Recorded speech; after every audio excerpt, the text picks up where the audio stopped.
السلام عليكم ورحمة الله. ازيك يا استاذ تامر؟ يا استاذ تامر بص كده، دي البوابة من بره اهي، شوف دي خير كتير وربنا بعتهولنا ورزق من عند الله. بص كده الدخلة دي ربنا كرمنا بيه، الحاجة ديت رزقنا ورزقك، واحنا راضيين بنصيبنا واللي ادولنا ربنا احنا راضيين بيه. بص كده هقول لك ارجع تاني، شوف يا استاذ تامر، دي تمثال حجر، دي غزالة،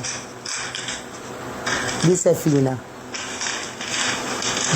دي ملك قاعد، دي تابوت خشب، جنب تمثال حجر وتمثال حجر، تابوت ذهب. ذهب ده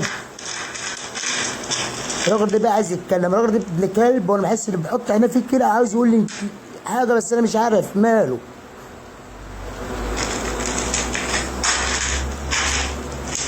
بس استمر، انا مش يعني الحاجه دي انا بكسبت لك الفيديو ده عشان انت تتاكد منه، من كلامي ومن صدقي، لان انا ما بهزرش، الحاجات دي ما فيهاش هزار. احنا عايزين ناكل لقمة عيش، دي ملك بيخنق بومه. شوف بقى ده تابوت برضه ذهب، ذهب ده ذهب. استاذ تامر انت جاي من طرف استاذ محمد ومدام تبعك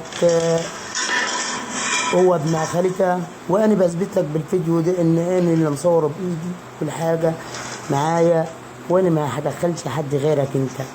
ده وفصاص وخير كتير والنعمه من عند ربنا. دي الاشياء بتاعتهم اللي كانوا بيتعاملوا بيها. ده 366 تمثال حجر.